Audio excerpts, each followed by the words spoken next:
jukebox, c'est une drôle de machine littéraire conçue comme un gros cube blanc. Et c'est un jukebox à roman. Autant de titres, 24 titres, 3 saisons.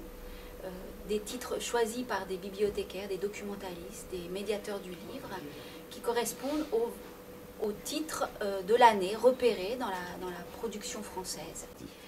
Ce projet est conçu par le Salon du Livre et de la Presse Jeunesse en partenariat avec l'Association des bibliothèques du 93 et le Conseil général. Cet objet ludique va circuler dans le département, dans le projet Art et Culture au Collège. À Montreuil, nous l'avons reçu pendant 2 mois.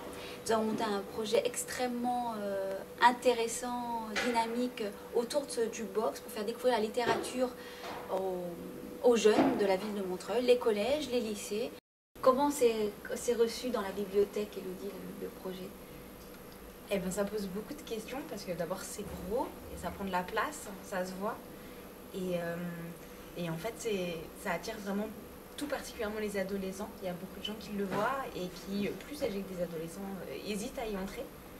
Et on le voit, les adolescents qui vraiment rentrent dedans, ils se mettent à 5 dedans, commencent à être un peu juste à 5. Et voilà, ça discute beaucoup en même temps qu'on écoute, et on écoute son MP3 en même temps, de la musique, on écoute l'interview et puis hop, on zappe, on va voir autre chose. On s'est rendu compte que dans la bibliothèque, en fait, l'installation de ce jukebox mettait une nouvelle vie en jeu et des nouveaux comportements d'appropriation de la bibliothèque.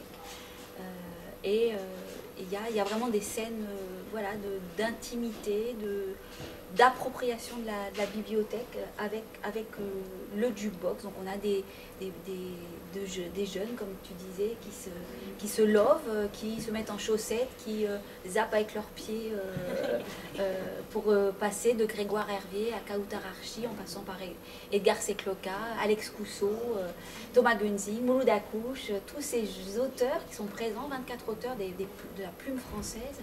Et il y a une sorte d'émulation comme ça, on entend de la musique, donc il y a les univers culturels qui se dégagent, et c'est assez vivant, on peut le dire.